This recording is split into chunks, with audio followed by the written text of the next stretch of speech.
कहता है एथलीट 15 साल की तैयारी करते हैं 15 सेकंड की परफॉर्मेंस के लिए, खास तौर पे पढ़ी लिखी जिन्होंने एमबीए किया, इंजीनियरिंग किया, डिग्री मिल गई, फलाना मिल गया, और वो सोचते हैं I know everything but understand nothing. जैसे एआई का प्रचलन बढ़ रहा है तो मुझे लगता है कि ये और बढ़ेगा। एआई किसको कहते हैं? Artificial intelligence. अपनी नेचुरल इंटेलिजेंस को इस्तेमाल कर लो। एआई इस्तेमाल करने के लिए भी नेचुरल इंटेलिजेंस चाहिए सर। पर आज जैसे सोशल मीडिया पे माहौल है, बच्चे इन्फ्लुएंसर्स को देख रहे हैं, तो बच्चे शॉर्ट टर्म सक्सेस चाहते हैं।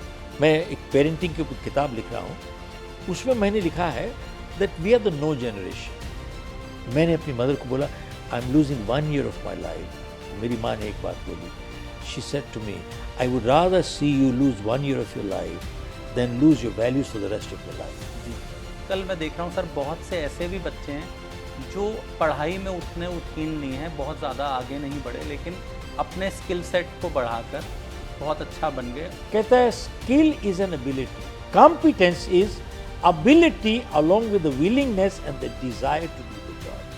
There are many skillful people who are totally incompetent. You can win की फिलॉसफी अपनी यूथ में कैसे डाली जाए? We never teach them how to fail and how to lose. But मेरे को एक इंसान दिखा दो इस दुनिया में जो सफल हुआ है, जिसकी जिंदगी में फेलियर ना हो।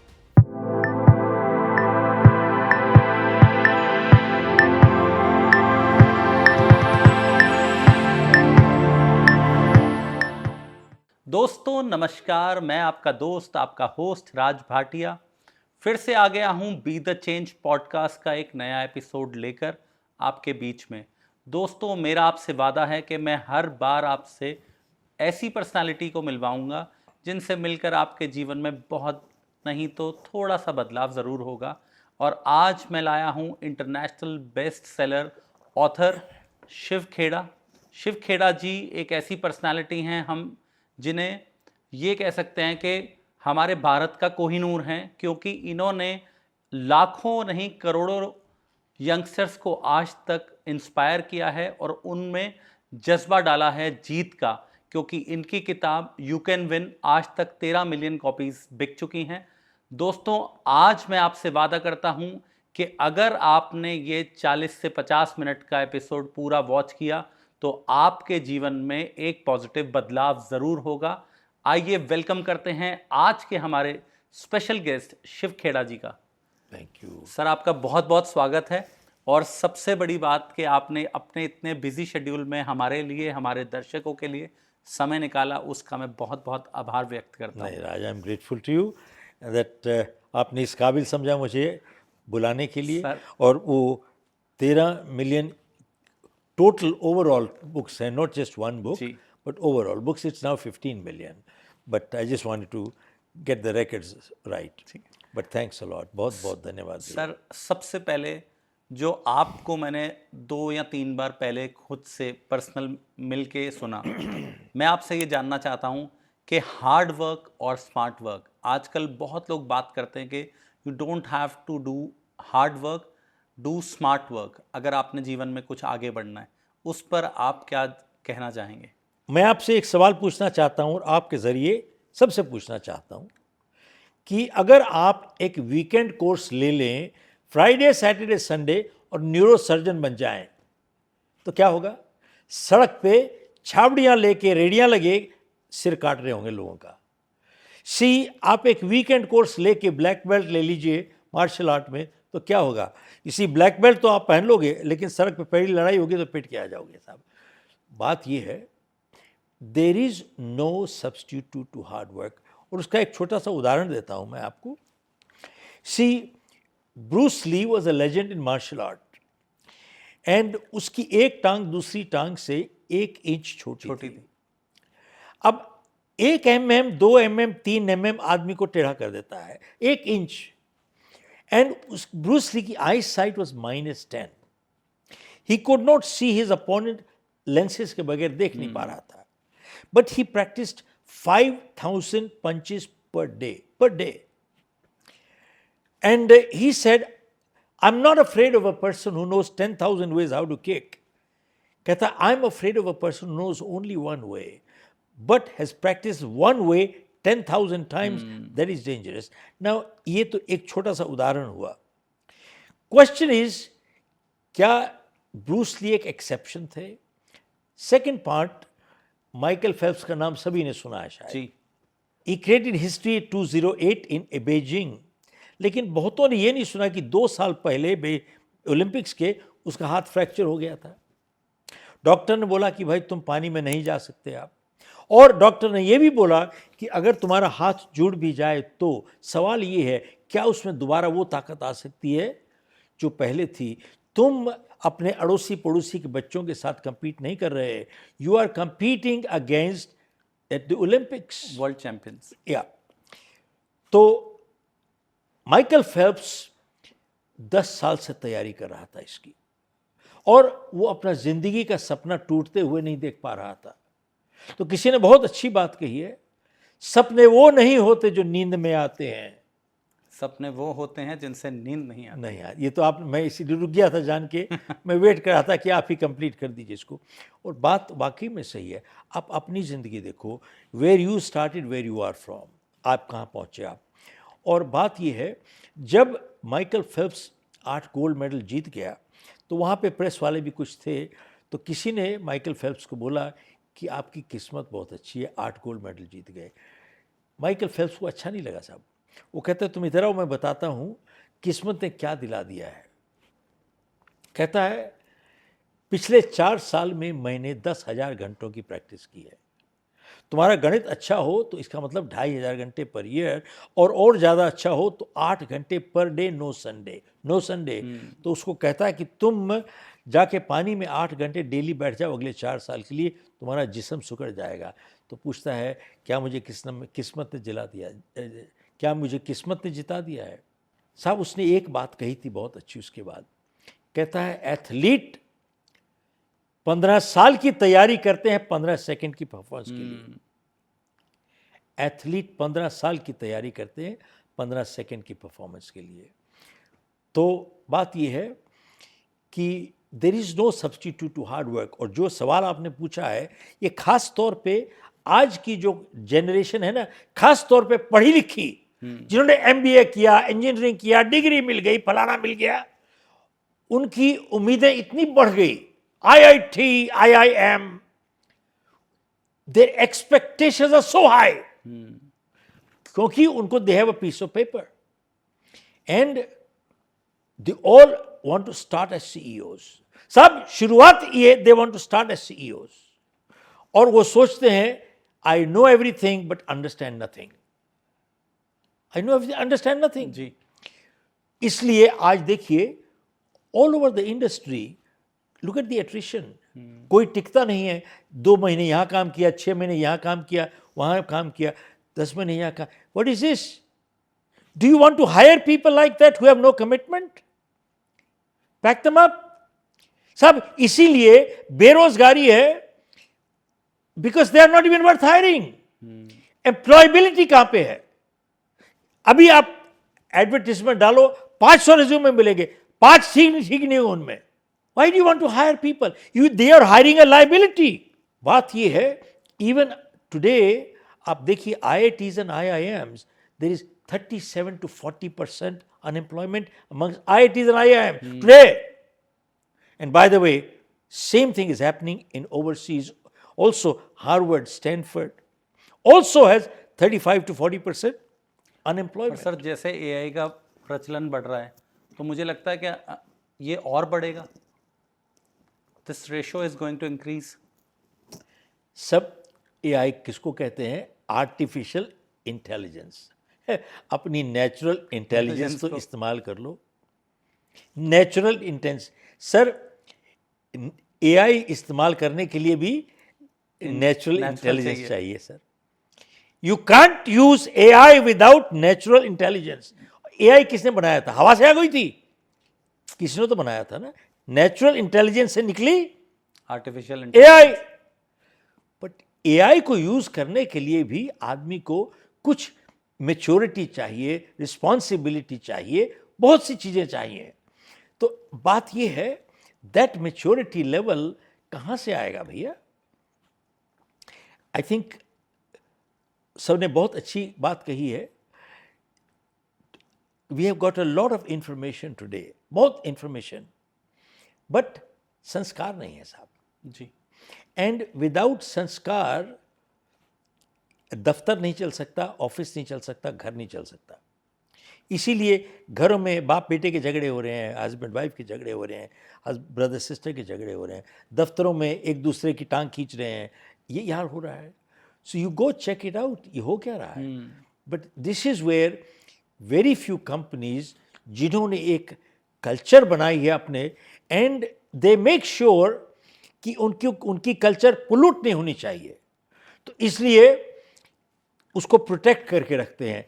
आप अगर एक पॉजिटिव आदमी रहना चाहते हो ज़िंदगी में, देखो आप, हमारा जिस्म है ना, you consider your body like a house. एक घर में क्या होता है सर, एक घर में आप छत पे एंटेना लगाते हो। एंटेना का क्या मतलब होता है, it pulls receiving waves. That's how your television is working, and your all the other gadgets are working. So you are getting waves there. So antenna लगाओ to gain positive vibes, positive information and positive thoughts. But हर घर में एक circuit breaker लगा हुआ है, क्योंकि जैसे short circuit होता है, कट वो कट जाता है।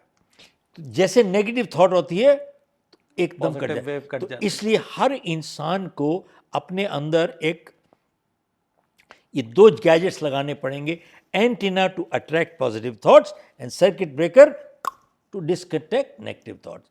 तो इसलिए इसको कंपैरिजन किया गया है एक थर्मोस्टेट के जैसे। थर्मोस्टेट का क्या काम होता है, इसी टेम्परेचर ज़्यादा चला गया तो बंद हो गया, वो नीचे ले आता है, नीचे चला गया तो ऊपर उठाता है। तो इंसान को एक बैलेंस लाना है अपने को।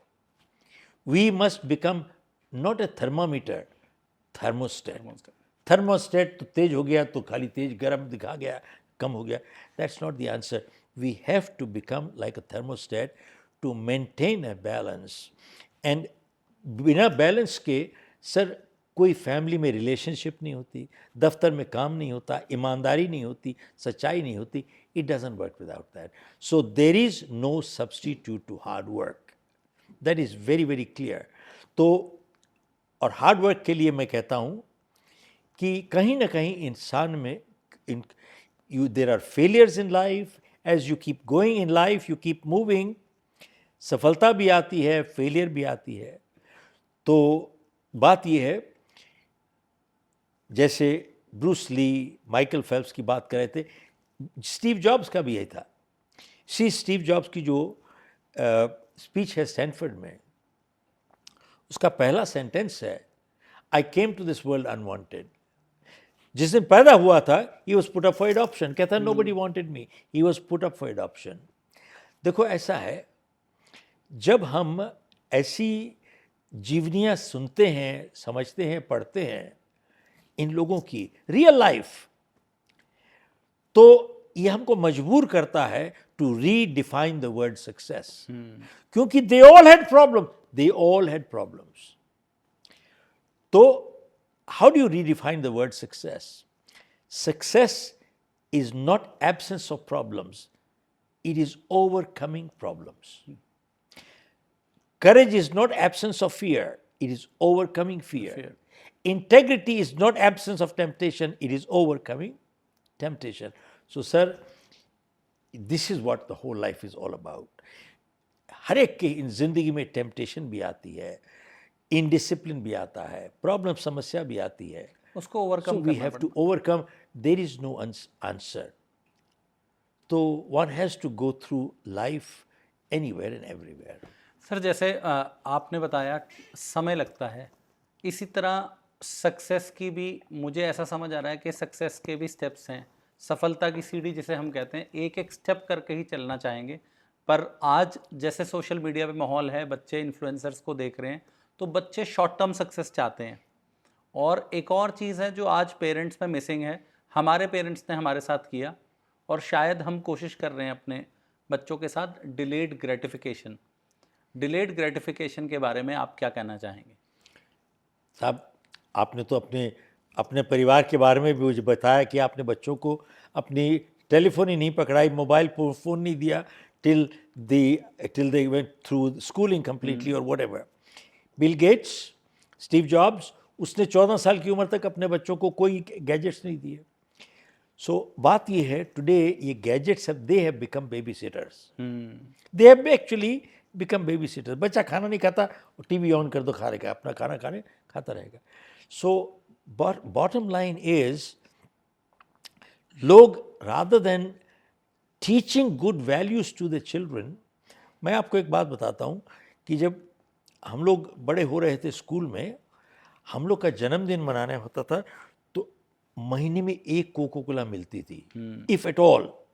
And Coca Cola was a big treat. अरे आज कोको कोला मिलेगी. और साल में एक बारी हम लोग को अपना वहाँ ले जाया करते थे कोई रेस्टोरेंट में कि आज आपको हमने चाट वाट खिलानी क्योंकि आपका जन्मदिन है. This is what it was, and it was a big thing. But today बच्चे स्कूल अपना कुछ खरीदना है, रेस्टोरेंट जाना है, पिक्चर देखनी है, एंड अगर पूछ लेते हैं माँ बाप से कि जा सकते हैं, बिल्कुल जा सकते हैं. बट एक याद टाइम आया, आपको याद है राज, मैं एक पेरेंटिंग के ऊपर किताब लिख रहा हूँ, उसमें मैंने लिखा है that we are the no generation. No generation का मतलब है, हम जब अपने माँ बाप से जाके पूछते थे क्या हम खरीद सकते हैं, बोले नहीं. क्या हम मूवी जा सकते हैं, बोले ना. और जब वो ना कहते थे, उनकी आंखों को देख के कहते थे यार दोबारा से मत पूछो आप, बेटर नॉट आस्क अगेन. आपने कभी देखा अपने घर में ऐसे हुआ होगा शायद, जरूर हुआ. Better not ask again. हम लोग की हिम्मत नहीं पड़ती थी दोबारा से पूछने की. आज बच्चे अपने माँ बाप का चाहते हैं, मैं पिक्चर जा सकती हूँ, हाँ बिल्कुल, और मैं रेस्टोरेंट जा सकता हूँ, बिल्कुल, ये खरीद सकता हूँ, बिल्कुल. अगर बाई चांस माँ बाप उनको मना कर दे तो एकदम in a rude manner, unjustified manner, indignified manner पूछते हैं वाई वाई वाई. और च्युइंगम खाते गाय जैसे आऊं आऊं आऊं करके पूछते वाई वाई वाई वाई. अब 6 बारी 7 बारी वाई वाई करते हैं तो 7 बारी बाद माँ बाप कहते हैं भाई तू चला जा. तो उसमें देखते हैं उस टाइम की माँ बाप कौन है, बाप ये है, ये बाप ये है. उन दोनों में से कौन है भाई? Who is controlling who? Just think about it, just think about it. मैं जो किताब लिख रहा हूं, अब कई बारी क्या होता है, you can explain all the why you want, but वो बच्चा नहीं समझता. अब आप मुझे एक बात बताइए कि 4 साल की उम्र के बच्चे की जो उम्र है और 40 साल की उम्र की, क्या उसकी मैच्योरिटी सेम है क्या? नहीं हो सकता. नहीं ना. अब कई बारी आप जितना समझा लो उसकी समझ में नहीं आती है. कई बारी right answer is be quiet because I say so. Be quiet because I say so. Enough. अरे भाई, आप अपनी ब्लड रिपोर्ट लेके जाते हो डॉक्टर के पास, वो कहता है मलेरिया, कहते वाई वाई, तो क्या what do you mean Y?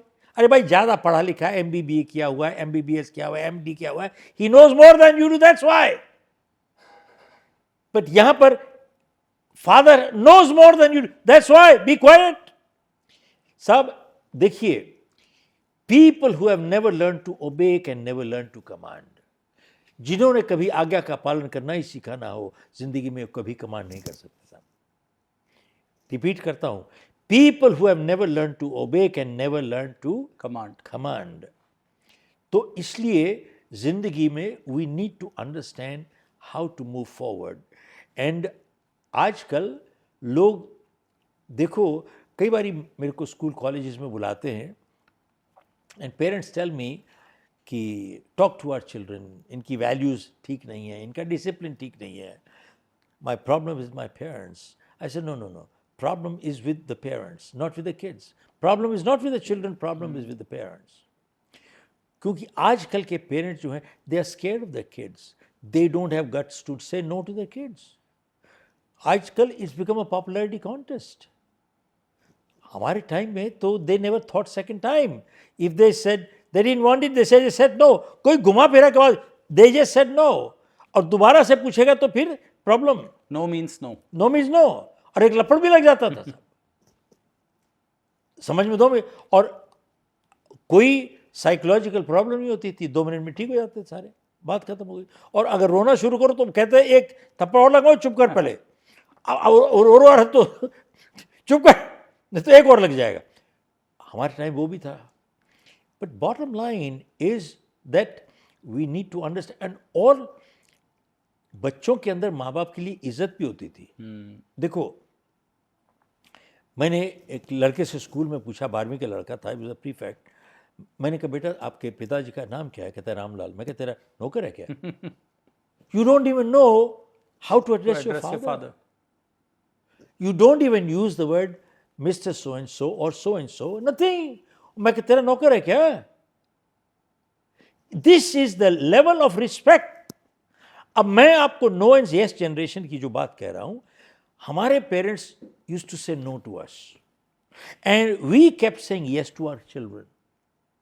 Now, in spite of that, अब दोबारा से सुनिएगा, even though our parents said no to us and we keep saying yes to our kids, do you realize that we respected, even though our parents said no to us, we still respected our parents a lot more than our kids respect us. Parenting is not a popularity contest. So we have to understand कि हम लोग कर क्या रहे हैं। यहाँ पर popularity contest नहीं है। If we have to say no, you better say no. Whether they like it or not, sorry. There are ways to say no. There are ways to say be politely so that it doesn't hurt the other person's feelings. But आपको अगर मना करना है तो करना चाहिए आपको, बात खत्म हो गई। दूर क्यों जाते हो आप?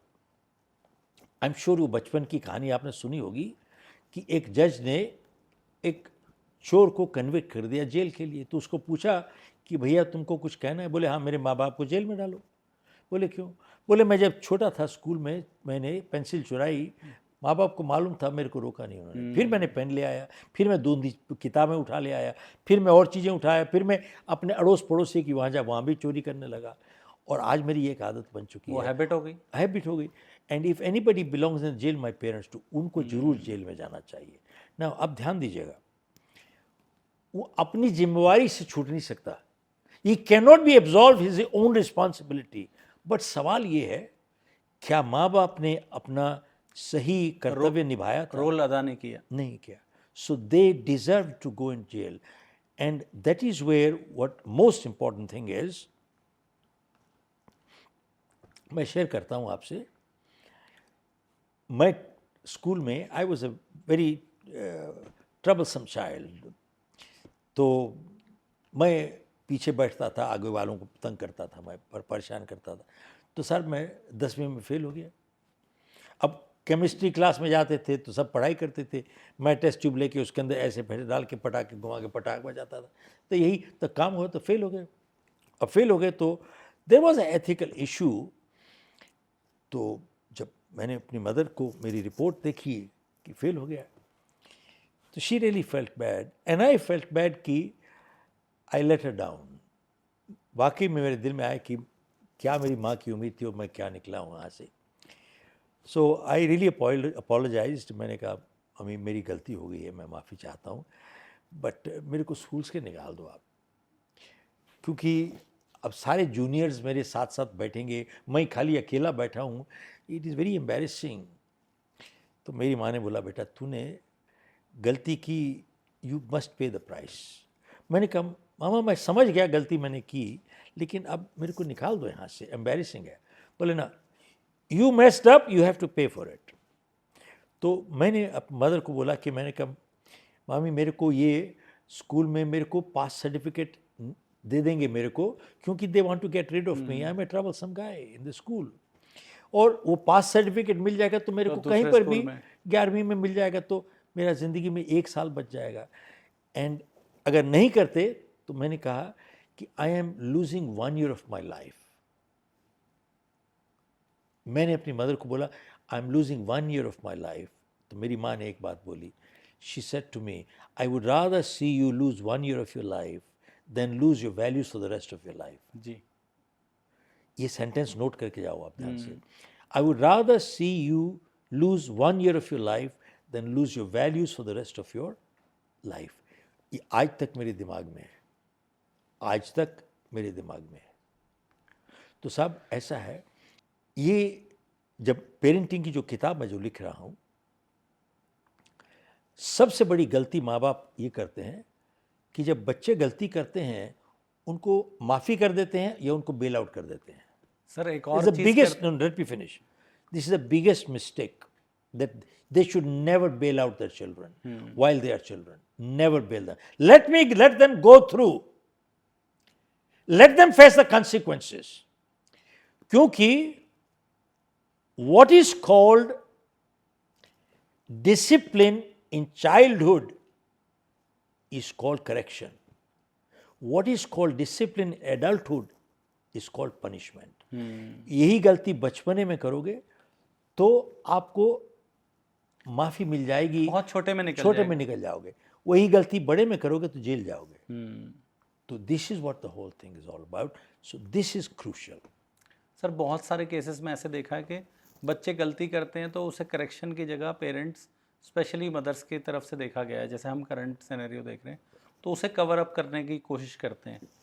तो हम जब अपने टाइम में देखते थे तो हमारी मदर ये बोलती थी कि जो माँ अपने बच्चे की गलती पे पर्दा डालती है ना, वो बाद में बहुत परेशान होती है। बिल्कुल वो पछताती हमने है। वो बच्चे बढ़ते हुए देखे और वो बच्चे हमेशा ही आज भी ट्रबलसम है। बिल्कुल ठीक बात है। अब जैसे आप पेरेंटिंग पे किताब भी लिख रहे हैं और बहुत सारे लोगों को आप इंस्पायर कर चुके हैं, आजकल मैं देख रहा हूँ सर बहुत से ऐसे भी बच्चे हैं जो पढ़ाई में उतने उत्कीर्ण नहीं हैं, बहुत ज़्यादा आगे नहीं बढ़े, लेकिन अपने स्किल सेट को बढ़ाकर बहुत अच्छा बन गए। और एक और कैटेगरी है जो वैसे तो डिग्रीज IITs की ले चुके हैं लेकिन उनके पास स्किल सेट नहीं है, कम्युनिकेशन का स्किल सेट नहीं है। स्किल सेट और डिग्री में अगर हम कंपेयर करें, दोनों में किसको ज़्यादा वेटेज मिलनी चाहिए? सर आज एक आप अब छोटा सा यहाँ पर एक बहुत ज़रूरी कंपैरिजन है। मैं एक प्रोग्राम कर रहा था वियतनाम में। There were about 50 CHROs। 4 दिन का प्रोग्राम था। तो एक person, somebody got up and he says, sir we have a skill gap। मैंने कहा थोड़ा सा समझाइए क्या स्किल गैप का क्या मतलब होता है। And she said we have people who are working here but the skills are missing. तो मैंने मैडम से पूछा, मैंने कहा एक बात बताओ, do you have a skill gap और अ कॉम्पिटेंसी गैप? अब ये सवाल खड़ा हो गया कि स्किल और कॉम्पिटेंस में फ़र्क क्या होता है। 50 CHROs, nobody could give the answer except one person in the group। कहता है सर मैं बताता हूँ आपको। कहता है skill is an ability, competence is ability along with the willingness and the desire to do the job. There are many skillful people who are totally incompetent। ये sentence ले जाना ध्यान से। There are many skillful people who are totally incompetent। साहब उनकी नीयत खराब है, और जिसकी नीयत खराब है वो आज या कल या परसों कहीं ना कहीं आपको धोखा देगा। और जो धोखा देने वाला है, you can not trust them. आप भरोसा नहीं कर सकते उस पर। जहां भरोसा नहीं कर सकते आप उसको घर में अपने दफ्तर में काम कैसे लगाओगे? How can you trust them? How can you work in the same office when you can not trust people? Trust factor is missing. Trust factor is missing. दूर क्यों जाते हो? आप देखते हो boss is there, people behave differently, boss is not there, people behave differently. और क्यों जाते हो दूर? You see people come to work, they spend 2, 3, 4 hours at working hours on the personal social media। इसी के पैसे मिलते हैं। कोई आपका बटुआ निकाल ले, आप क्या बोलते हो उसको? चोर। तो ये सब काम जो करते हैं वर्किंग आवर्स में सोशल मीडिया देख, वो चोर नहीं है क्या? What are we talking? Sir, we need to understand basic integrity, basic integrity, and that is missing today। And आज when people are fired because of this reason, I have no sympathy for them। एक time था मेरे को बहुत बुरा लगता था साहब, मेरे को बहुत तकलीफ होती थी। But now I said if this is the integrity level, they should be fired. And if they don't have a job, fine, that's okay, let them not have a job, that's sad. देखिए एक बात बताऊं आपको, values have changed, integrities are not there. And जो connection होता था, loyalty होती थी, इसी लॉयल्टी कहाँ पे चली गई? जहाँ खाते हैं वहीं छेदा करते हैं। अगर यही कैरेक्टर है तो how can you work together? How can you work together long term? You can't. तो फिर तो आया गया चलता गया, बात खत्म हो गई। सर आपको ऐसा नहीं लगता कि हमारे देश में ये पहले से बहुत कल्चर था कि इंटेग्रिटी बहुत थी, एक दूसरे से बिल्कुल। हम लोग कनेक्टेड थे, कमिटमेंट का लेवल एक डिफरेंट लेवल था। जैसे हम अपने पेरेंट्स के टाइम के, फादर के टाइम के एम्प्लॉयज़ देखते, वो 30-30 40-40 साल काम कर रहे हैं। मेरे पास यहाँ पर 4 लोग हैं जिनके, जो हमारे यहाँ पैदा हुए हैं, 50 साल उम्र हो गई। ऐसे हमारे ऊपर शेफ है, उसको 40 साल हो गए। एंड ये जो है, इनके फादर मेरे ग्रैंडफादर के पास काम करते थे। They are with here. And you know something, I would trust them more than some of my new so-called educated people. I'm not kidding. तो बिल्कुल आपने जो बात कही है बिल्कुल सही कही है कि उन लोगों के अंदर इंटेग्रिटी थी, वफादारी थी। देखो, एक भगवत गीता में बहुत अच्छी बात लिखी है, कहता है अगर चारों वेद नहीं पढ़े ना तो कोई बात नहीं, अगर आपके अंदर ईमानदारी है, वफादारी है, जवाबदारी है, और एक और है ये और इफ़ यू हैव दीज, ईमानदारी, जवाबदारी, वफादारी और समझदारी, 4 चीज़ें हैं, दैट्स इनफ। वेद पढ़ने की जरूरत नहीं है जी, it's fine, this is more than enough. Sir आपको क्या लगता है कि क्या रीज़न रहा जो हमारे यहाँ ये वैल्यूज़ का पतन हुआ? उसका क्या कोई वेस्टर्न इम्पैक्ट रहा दिमाग पे, या कैसे एकदम पिछले 25-30 साल में मैं देख रहा हूँ कि कल्चर बहुत ज़्यादा चेंज हो चुका है? राज, बहुत दुख होता है जब आप सवाल पूछते हो ऐसे कि कोई फॉरेन इन्फ्लुएंस हो गया। क्या बात कर रहे हो? हम लोग जिंदगी में खुद जिम्मेवारी नहीं लेना चाहते। जब भी कुछ गड़बड़ होता है, चोरी करती है, हेरा फेरी होती है, बाहर वालों का Blame हाथ game. होगा, बाहर वालों का हाथ होगा। आपके यहाँ पर भ्रष्टाचार कब से चल रहा है? जिस दिन से आजादी मिली, जिस दिन से आजादी मिली है 1957 से, उस दिन से भ्रष्टाचार यहां चल रहा है। उस दिन से नहीं, बल्कि उससे 500 साल पहले से चल रहा है। अरे, पृथ्वीराज चौहान आया, जब मोहम्मद गोरी आया तो राजों ने, जयचंद ने गद्दारी करी, जयचंद ने गद्दारी करी तो हार गए। उसके बाद देश गुलाम हो गया। तो गद्दारी तो तब से चल रही है, तो खत्म तो हुई नहीं।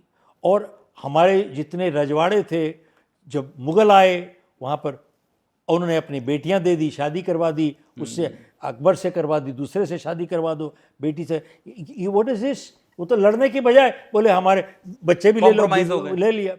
अब शिवाजी वहां पे लड़ रहे थे, गुरु गोविंद सिंह साहब लड़ रहे थे, गुरु गोविंद सिंह साहब लड़ रहे थे, शिवाजी लड़ रहे थे, यहां पर ये अपनी बेटियां बहू को दे रहे थे कि शादी कर लो जी।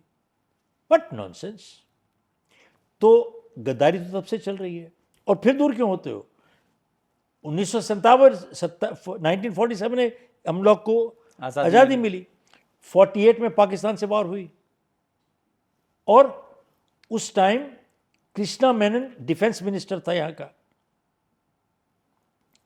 उन्होंने जीपें मंगाई, इंपोर्ट करके जीपें इंपोर्ट करी थी क्योंकि वॉर हो रही थी and we needed jeeps bad. Willys 55 crore रुपया उस टाइम का, 55 करोड़ रुपया भेजा था।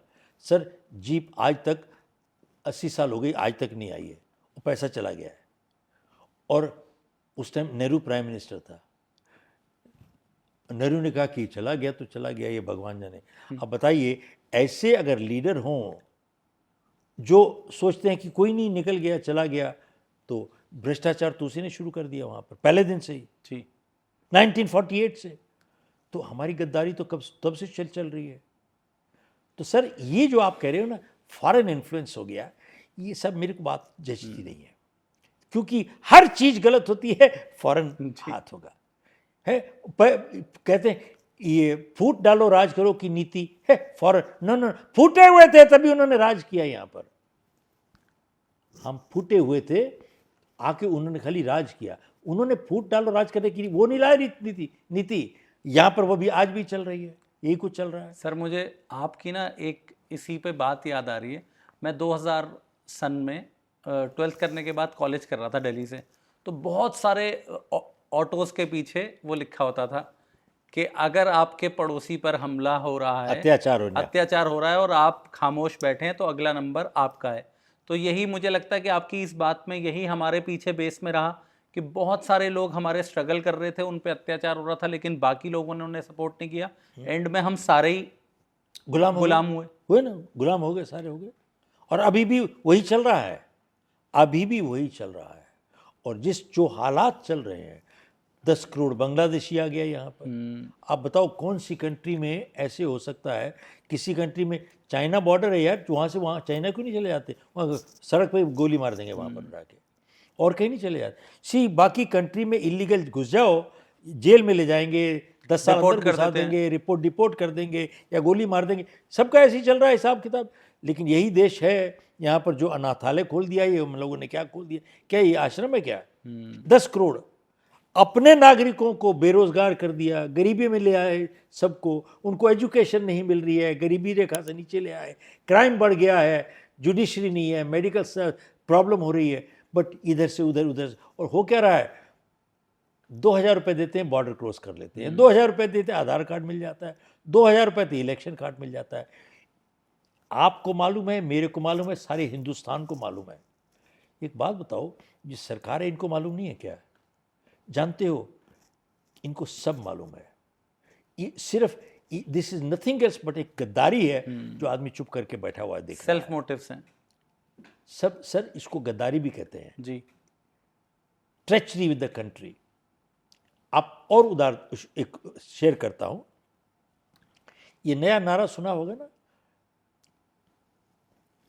बटोगे कटोगे, बटोगे कटोगे। खाली नारे लगाते हैं साहब ये, और काम बांटने का करते हैं। मैं कहता हूं कि इन लोगों ने, हमारी सरकार ने बांटने का काम हमारा किया है। 1999 में राजस्थान में इलेक्शन थी, Vajpayee was the prime minister, और वाजपेयी जी जाके वहाँ पर डिक्लेयर कर दिया कि जाट बैकवर्ड हो गए, जाट बैकवर्ड हो गए, रिजर्वेशन दे दी आपने। सर, सवाल सबके दिमाग में उस समय हिल गए कि जाट बैकवर्ड कैसे हो गए? आज तक तो हुए नहीं, जाट तो बैकवर्ड हुआ नहीं, जाट कैसे बैकवर्ड हो गए? देखिए, लेकिन उनको डिक्लेयर कर दिया बैकवर्ड, तो क्या किया उन्होंने? इलेक्शन जीत ली, लेकिन देश हार गया। इलेक्शन जीत ली, लेकिन देश हार गया। उसके बाद हरियाणा में भी कहते हैं हमको बैकवर्ड कर दो, यूपी में भी कह रहे हैं, दिल्ली में भी कह रहे हैं, सब जगह नहीं, सब कर रहे हैं। तो बात यह है, और फिर पद्मश्री भी मिल जाते हैं, भारत रत्न भी मिल जाते हैं, भारत रत्न भी मिल जाते हैं। क्या बात है यार! आप बताओ, ये क्या यही हम लोगों के अंदर देश के लिए यही इंटेग्रिटी रह गई है क्या? Think about it. सो जो आप पूछ रहे हो ना कि बात आज के हालात में कैसे हो गए, बाहरों से, बाहर की कल्चर आई, नहीं सर, बाहर की कोई कल्चर पर्चा कुछ नहीं आई है। इसी हम लोग का चरित्र गिरा हुआ है। आज look at the character of our politicians. 50% तो क्रिमिनल बैठे हुए हैं पार्लियामेंट पे, 50% आर क्रिमिनल्स। और दूर क्यों जाते हो? हाल ही में इसी 2-3 साल पहले रतन टाटा की डेथ हुई। रतन टाटा जिस दिन उसकी डेथ हुई तो पूरे देश में मातम छा गया, और सबके मुंह गिरे हुए थे और लटके हुए थे, और सब टैक्सी वाले, छाबड़ी वाले, ऐसे सब का जैसे एक गार्डियन चला गया हो, उनकी इतना दिल में तकलीफ हो रही थी। लेकिन अभी कोई महीने 2 महीने पहले कोई पॉलिटिशियन एक्सीडेंट में मरा है, तो एयरपोर्ट पे कोई बात कर रहे थे, कहता यार अच्छा हो गया, मर गया, 20 साल पहले मर जाता तो अच्छा रहता, मेरे पैसे खा के मरा है वो। 20 साल पहले मर जाता तो अच्छा होता, मेरे पैसे खा के मरा है वो। ये बात हो रही है। वो झूठ नहीं बोल रहा साहब, वो ये सच बोल रहा है वो। ऐसे यही अगर हमारी, अब इसको कहो भारत का हाथ है, बाहर का हाथ है, कहाँ से हाथ है, किसका हाथ है? कुछ नहीं है। यही सब इनका चरित्र खत्म है सब, और फिर श्रद्धांजलि देने जाते हैं साहब। हाँ, हमारा नगीना मर गया, कोहिनूर चला गया। अरे तुम्हारा कोहिनूर चला गया, अरे उसको पहले जाना चाहिए था उसको। और उसकी जितनी जायदाद है उसको सारी बांटो, उठा चोरी के पैसे रखे हुए हैं घर में। क्या बात कर रहे हो सर? 10-15 साल में एक नेता के पास, छोटे से एरिया के नेता के पास इतने बड़े महल बंगले सब हो जाते हैं, और आज की यंग जो यूथ है वो पॉलिटिक्स में आना नहीं चाहती। और मैंने कुछ ऐसे लोग देखे हैं जो आके इस सिस्टम में करप्ट, मैं अपना बताऊं कि मुझे भी बहुत सारी अपॉर्चुनिटीज़ मिली, मैंने जानबूझ के अपने आप को बैकफुट पे लाया कि कोई और रास्ता निकालते हैं सर्विस करने का, क्योंकि जब पास से देखा तो सिस्टम सब जगह ऐसा है कि आपको चलने ही नहीं देते। अगर कोई इनमें से कोई ठीक आ जाए तो उसको चलने ही नहीं देता सिस्टम, तो फिर देश बदलेगा कैसे सर? राज, आप जो कह रहे हो ना कि आजकल की यंग जनरेशन आना नहीं चाहती, नहीं आना चाहती है, ये एक किस्म का एक नेक्सस बन चुका है कि कोई अच्छे आदमी को आता है तो इनको डर लगता है कि कांप जाते हैं ये लोग। एंड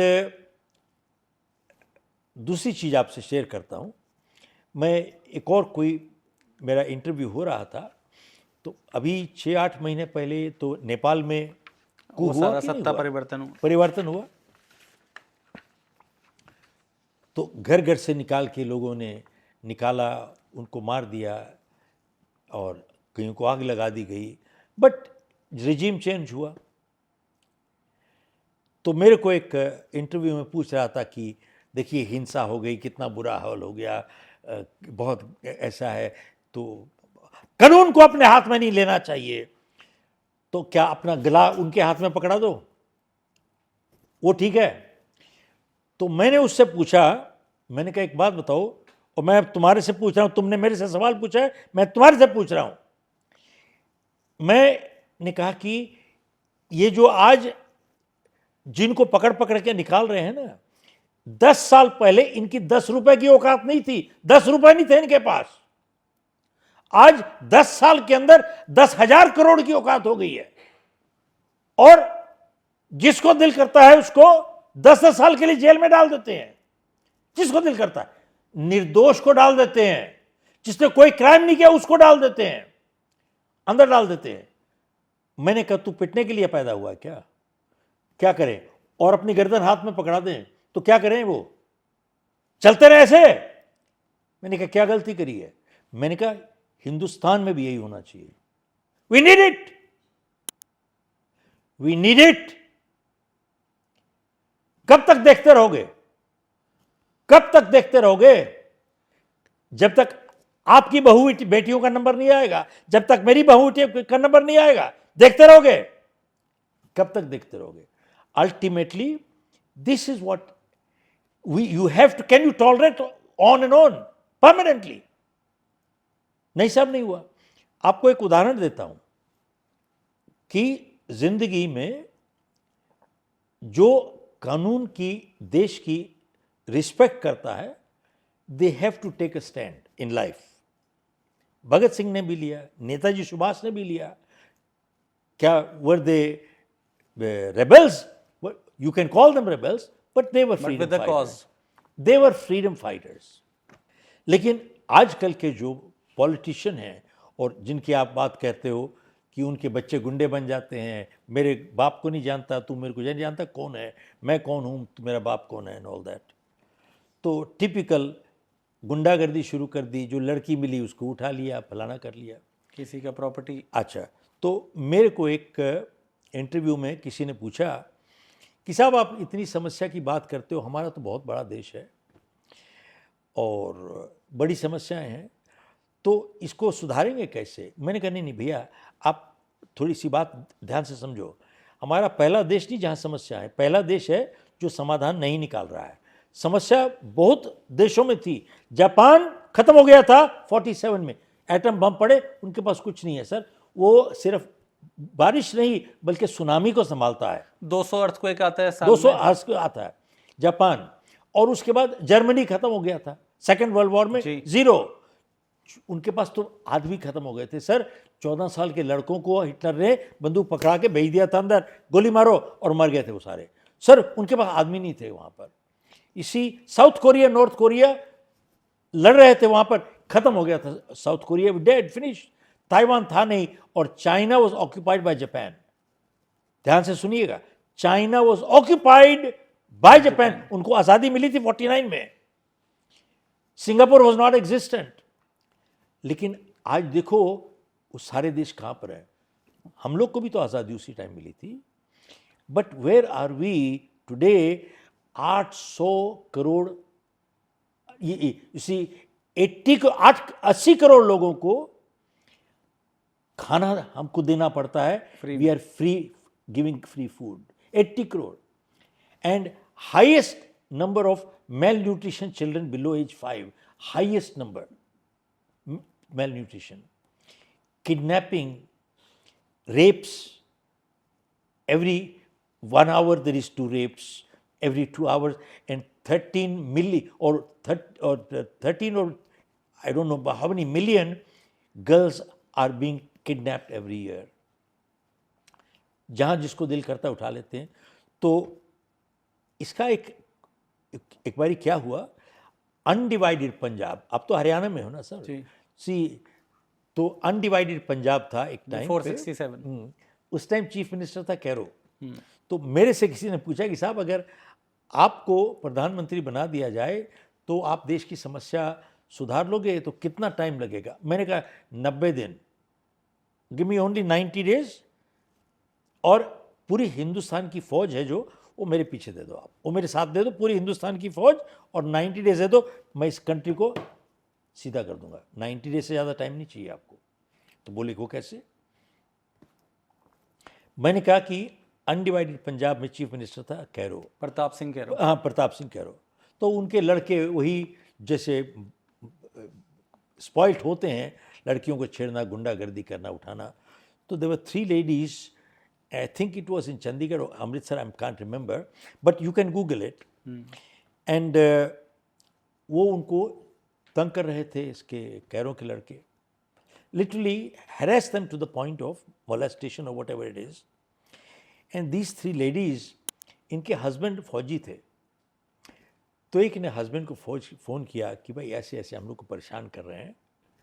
तो उस हस्बैंड ने बोला कि आप वहीं रुको, हम आते हैं। तो उन्होंने आर्मी की ट्रक मंगाई, ट्रक में भरे सारे अपने सारे जवान इकट्ठे किए, लेके ट्रक लेके भर के पूरा जवान सारे पहुंच गए।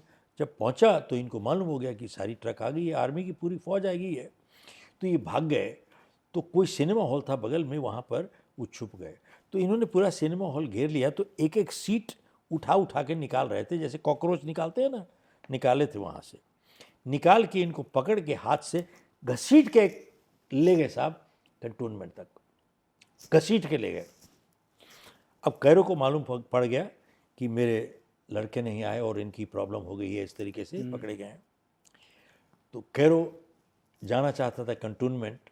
अब कंटोनमेंट तो कमांडेंट तो राजा होता है साहब, उसने एंटर नहीं कर सकते आप। तो उसने बोला कि उसकी गाड़ी अंदर नहीं घुसेगी। गाड़ी रोक दी उसने, फौज ने। तो वहाँ से पैदल आके आया, देखा तो इसके लड़कों का जो हाल हो रहा था। तो इमीडिएटली कैरो ने नेहरू को फ़ोन किया है, वॉज द प्राइम मिनिस्टर, कि भाई ऐसे ऐसे मेरे लड़के, बचाओ उनको। नेहरू ने कहा कि मैं चेक करता हूँ क्या हो रहा है। तो उसने chief of army staff general Thimayya थे उस टाइम, जनरल थमैया को फ़ोन किया कि भाई देखो क्या हो रहा है, इस तरीके से मालूम हुआ। तो जनरल थमैया ने कहा भाई मेरे को 10 मिनट दो, मैं भी मालूम करता हूँ कि हुआ क्या है। तो उसको फ़ोन किया उसने, तो मालूम किया कि भाई क्या हुआ है। तो जब उसको मालूम हुआ कि किस तरीके से ये गुंडागर्दी कर रहे थे, उनको लड़कियों को उठा रहे थे, तो जनरल थमैया ने वापस नेहरू को फ़ोन किया। कहता है कि मेरे जो जवान थे सिर्फ अपनी बहू बेटियों की इज्जत बचा रहे थे और कुछ नहीं उनके लिए। और जो लोग अपनी बहू बेटियों की इज्जत नहीं बचा सकते, वो देश की इज्जत नहीं बचा सकते। और उसने कहा you stay out of it, let them do their job. But phone मार दिया। सर आज लीडरशिप ऐसी चाहिए दोबारा से। We need this kind of leadership and you watch, that's all you need. इससे ज़्यादा चाहिए नहीं। अब मैं सिर्फ हिंदुस्तान की बात नहीं कर रहा हूँ। Go check out Singapore, Lee Kuan Yew, one man, do you know how many problems Singapore had? उनके पास पीने का पानी नहीं है, ऑयल नहीं है, उनके पास जमीन नहीं है, रिसोर्सेज ही नहीं है सर, कुछ नहीं है सर। उनके पास 1/3 लैंड भी रिक्लेम लैंड है। और दूसरा, it was the drug capital of Asia, drug capital. And बिना भ्रष्टाचार के वहां कुछ काम ही नहीं होता था। और वहां पर कम्युनल फाइटिंग इतनी थी, देवर मैंड्रीन, चाइनीज, मले, तमिल, यूरेशियंस, कम्युनल प्रॉब्लम्स, इतनी प्रॉब्लम थी, चल रही थी। लेकिन ली कुआन यू ने जब टेक ओवर किया, ये हालात थे उनके पास, और खाने को पैसे नहीं थे, और कमाने का जरिया भी नहीं था। And he said, I will straighten this country out. And today, आज Singapore is the financial capital of the world, better than, higher than London, New York, everywhere. And not only that, it is considered to be the second most honest country in the world, most stable politically, stable currency, and quality of life is phenomenal. अब ये कैसे हो गया? एक आदमी ने किया, ली Kuan you ने। ली कुआन यू ने कहा कि मेरे 5 सिद्धांत हैं, 5 principles that will build this nation. 5 principles. Number 1, zero corruption. Zero corruption. Today is the second most honest country in the world. 3 साल पहले वहां पर एक मिनिस्टर को पता लगा जो करप्ट है, सर 5 मिनट के अंदर वो गायब हो गया, जेल चला गया। और उसकी करप्शन का चार्ज क्या था जानते हो? मैंने पूछा अभी एक मेंबर ऑफ पार्लियामेंट से, बोले किसी ने उसको बाइक दी थी और कुछ बोतलें विस्की वगैरह की दी थी। This was the only thing and that was enough for him to go to jail. China में they found a person corrupt with $20 million, hanged publicly. China में करप्शन गिर गई है सब, बहुत हैवी, इट्स गॉन डाउन। और यहां पर क्या होता है, they find a person corrupt, 3 दिन के बाद डिप्टी चीफ मिनिस्टर बन जाता है। क्या बात है सर? तो आप देखिए हिसाब किताब के कैसे हो रहा है। अच्छा, 1 number 2, Lee Kuan Yew said merit will be the criteria, no reservation. Merit will be the criteria. हमारे पास एथनिक ग्रुप्स है, कम्युनल ग्रुप्स है, रिलीजियस ग्रुप्स है, but merit will be the criteria. कोई रिजर्वेशन किसी की नहीं है। ओके, यहां पर तो बटाई जान मान के कर रहे हैं साहब, यहां पर जान के कर रहे हैं सब, बैठे बैठे ये गद्दारी कर रहे हैं साहब, और कुछ नहीं कर रहे हैं। और कह रहे हैं सर्वे करो, कास्ट सर्वे करो, फलाना करो, ये करो, वो करो, ऑल रबिश, नॉनसेंस। अच्छा, और तीसरा उसने कहा कि ली कुआन यू ने, I will build human capital. Human capital, human capital का मतलब नहीं है कि skill development, he said character development. आप देखिए, एक स्किलफुल डॉक्टर होगा जिसका चरित्र मिसिंग होएगा, वो यूजलेस सर्जरी करेगा, यूजलेस प्रोसीजर करेगा, और उसके लिए एक बीमार आदमी एक पेशेंट नहीं है बट एक टारगेट है। एक स्किलफुल वकील जिसका चरित्र मिसिंग है, जो मैटर 5 हियरिंग में खत्म होता है 500 हियरिंग लटकाएगा। एक स्किलफुल जज जिसका चरित्र मिसिंग है, जो वो फैसले देगा, इंसाफ नहीं देगा। He will give you judgements, no justice. एक skilful civil servant who lacks character, वो खुद गुंडा माफिया बन जाएगा sir. A skilful politician who lacks character will sell his mother for money, देश को बेच देगा पैसे के लिए, ऐसे। तो मैंने कहा कि साहब देखिए, हम लोगों ने तो रामायण महाभारत सुनी तो है, पढ़ी नहीं है। रावण को हमेशा कहते थे बहुत ज्ञानी है, बहुत विद्वान है, बहुत ज्ञानी है, बहुत नॉलेजेबल था साहब। क्या मिसिंग था? कैरेक्टर, चरित्र मिसिंग था। तो मैंने कहा आप स्किल सिखा रहे हो स्कूल कॉलेजों में, लेकिन चरित्र नहीं करा रहे, खाली रावण पैदा कर रहे हो। ये चले जाएंगे, दूसरे रावण आ जाएंगे, ये चले जाएंगे, दूसरे रावण आ जाएंगे। 1000 साल तो रावण आ रहे हैं ना। तो बॉटम लाइन इज, क्या यही सीखे हैं? क्या यही सभ्यता है? हम लोग राम राज करते हैं, अपनी रामायण महाभारत से क्या सीखे हैं? अरे वो सब खड़े हुए थे अपनी इज्जत ईमान के लिए, अपने बहू बेटियों की इज्जत के लिए खड़े हुए थे, लड़े थे, सच्चाई ईमानदारी उन्होंने बेची नहीं थी। तो हम इतना जो अपने आप को कहते हैं इतनी ऊंची सभ्यता, यही तो सभ्यता है साहब। दैट देयर इज चरित्र है, और चरित्र को संभालने के लिए भक्ति और शक्ति इकट्ठे चली है। कहां खाली भजन कीर्तन से नहीं होता है, भजन कीर्तन से नहीं होता है।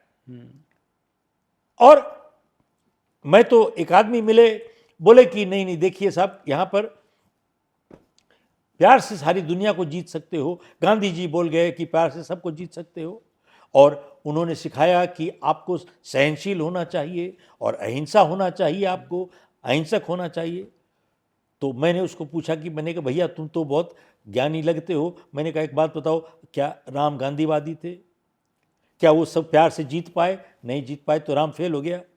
फिर तुम बोलते हो सहनशील होना चाहिए, तो राम ने क्या बोला? मैं बहुत सहनशील हूँ, तुम सीता ले गए कोई बात नहीं, दूसरी ले आऊँगा, दूसरी को ले जाओगे, तीसरी ले आऊँगा, तीसरी को ले जाओगे। तो क्या बोले? बोले ना, मैं किडनैपर को टॉलरेट नहीं करता हूँ।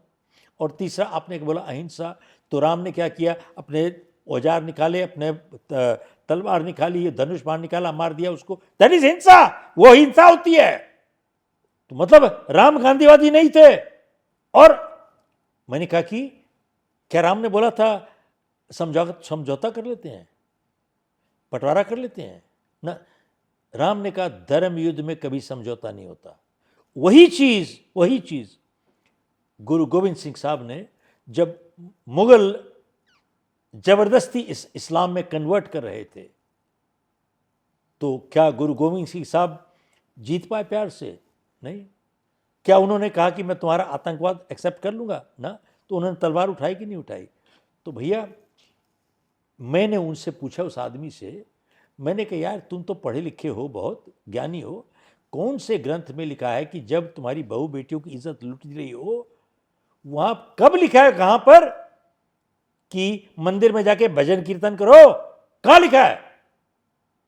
मैंने तुम सीखे कुछ नहीं, खाली कथावाचक आते हैं, भगवान पे छोड़ दो, भगवान पे छोड़ दो। जो गाड़ी में बैठते हो तुम अपने ड्राइवर पे भरोसा करते हो, तो जीवन आया, भगवान पे भरोसा करो। जो हुआ अच्छा हुआ, जो हो रहा है अच्छा हो रहा है, जो हो जाएगा अच्छा हो जाएगा, तब तक मरो बैठ के। हेलो, क्या हो रहा है? समझ नहीं आई? यही भगवत में लिखा है क्या? भगवत गीता में? क्या बेकार बात कर रहे हो आप? भाग्यवादी, जो हो जाएगा लिखा हुआ है, रोक नहीं सकता, नहीं लिखा हुआ जो मर्जी करे आ नहीं सकता, बैठ के घर में। सर दुख की बात यह है, ये आज जो कथावाचक जो हैं, बहुत से लोग, गुरु जी, महाराज जी, स्वामी जी, लोग जाते हैं पांव पकड़ते हैं, स्वामी जी क्या करें, स्वामी जी क्या करें। एक स्वामी जी कहता है बेटा प्रीत करो, प्रीत करो। दूसरा कहता है बेटा हनी करो, हनी करो। और तीसरा करनाल में हनी प्रीत मिक्स करके बेच रहा है। What is this? और जेल में होना चाहिए।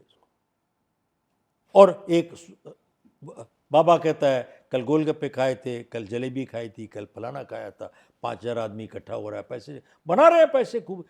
और ये पॉलिटिशियन उसको सहयोग दे रहे हैं, मिले हुए हैं सारे, ये उसके बगैर नहीं हो सकता। और जाते हैं वहां पर, ये भी बिना सपोर्ट के तो नहीं हो सकता। कैसे हो सकता है? तो आप एक बात बताओ, कोई खास ज्ञानी आदमी चाहिए इसकी इतनी बात समझने के लिए? सर कुछ नहीं चाहिए। आपका कैमरामैन जो है ना, ये ठीक कर देगा 2 मिनट में। इसको प्रधानमंत्री बना दो, ये बना दो, ये ठीक कर देगा देश। जानते हो क्वालिफिकेशन क्या चाहिए? देश का हित अपने हित से ऊपर रखो और बाकी शट अप। सिर्फ ईमानदारी से काम नहीं है, you have to have the guts to fight, that's all. अगर आपके अंदर फाइट की गट्स नहीं है, get out. So bottom line, this is the answer. नहीं तो अपना देश बेच रहे हैं, 10 करोड़ बांग्लादेशी आ चुका है, बिक रहा है देश आपका। एक सिविल वॉर और आ जाएगी, एक और पार्टीशन आएगा, देखना जो हाल चल रहा है। तो हो क्या रहा है यहां पर? कम्युनल महाराष्ट्र में जाते हो, मराठी नहीं पीटते मारते हैं वहां पर तुम्हारे को तपड़। यही देश बनता है इससे क्या? सो देश ऐसे कभी नहीं बनता सर। आज मैं आपको एक बात बताऊं, इंडिया से अगर प्राइवेट एजुकेशन खत्म हो जाए ना, ये देश कोलैप्स कर जाएगा, क्योंकि पब्लिक एजुकेशन है ही नहीं।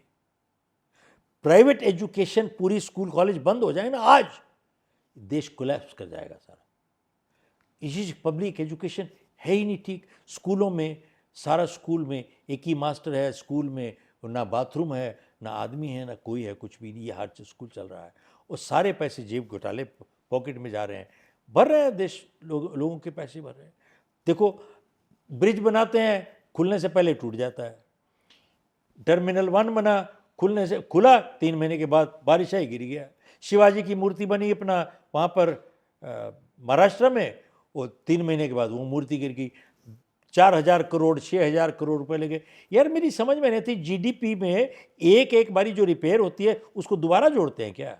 तो समझाओ तो। इनकी जो फाइनेंशियल टीम है, इकोनॉमिक एडवाइजर है, उनको पूछो तो सही, कितनी बारी एक चीज को 50 बारी जोड़ते हो क्या? तभी जीडीपी ऊपर जाती है। जीडीपी कैसे गई ऊपर? एक चीज को 5 बारी जोड़ोगे? आप जाके देखो अपना रांची में, उधर क्या हो रहा है। रांची, झारखंड में, वहां पर कोई 15 ब्रिज बने थे, खुलने से पहले 12 टूट गए उसमें। अच्छा, और क्या कम्युनल प्रॉब्लम क्या हो रही है रांची के एरिया में, जानते हो? वहां पर मुस्लिम एरिया इतना ज़्यादा इकट्ठा हो गया, वहां पर फ्राइडे हॉलीडे छुट्टी डिक्लेयर हो गई है। आपको मालूम है? Did you know that? Yes, Friday has been declared as holiday in a public holiday there. Sir ये पाकिस्तान है क्या? हेलो? नहीं सर, आप जो बोल रहे हो ना कि बाहर वाले ने हमको सिखाया, कुछ नहीं सिखाया। सब बाहरों ने कुछ नहीं सिखाया। अपने खून को सफाई करने की जरूरत है।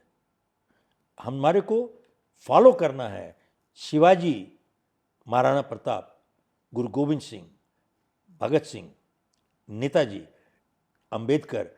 These our are leaders, these are our leaders. ये बाकी लीडर नहीं है सारी। सर पिछले 12 साल से हम देख रहे हैं ग्लोबली, तो देश का नाम आज हम देख रहे हैं वर्ल्ड में बहुत जगह पे, हर जोन में डिसऑर्डर है, करप्शन भी है, और आज तो ऐसा माहौल चल रहा है कि वर्ल्ड वॉर 3 की तरफ शायद जा रहे हैं। लेकिन फिर भी एक हमारा देश स्टेबल उसमें बैठा हुआ है। इंटरनली बहुत सारे इश्यूज हैं। इंटरनली मुझे ऐसा लगता है कि मेरी अपनी सोच है कि जब तक कास्ट के नाम पर वोट डालती रहेगी ये पब्लिक, तब तक नेता आते रहेंगे, करप्शन होती रहेगी। क्योंकि जैसे आपने कहा कि मेरिट के बिहाफ पर हम आगे नहीं करते। जब तक हमें मेरिट के बिहाफ पे हम लोग, चाहे वो हमारी जात का है चाहे नहीं है, कुछ भी है, हमें मेरिट के बेसिस पे जब तक इस देश की जनता वोट नहीं डालेगी, तब तक इस देश में बदलाव नहीं आ सकता। और आपको क्या लगता है कि पिछले 12 साल में ग्लोबली, जैसे आप यूएस में भी रहते हैं, सिंगापुर ट्रैवल करते हैं, आपको क्या लगता है कि हम लोग कुछ बेटर हो रहे हैं?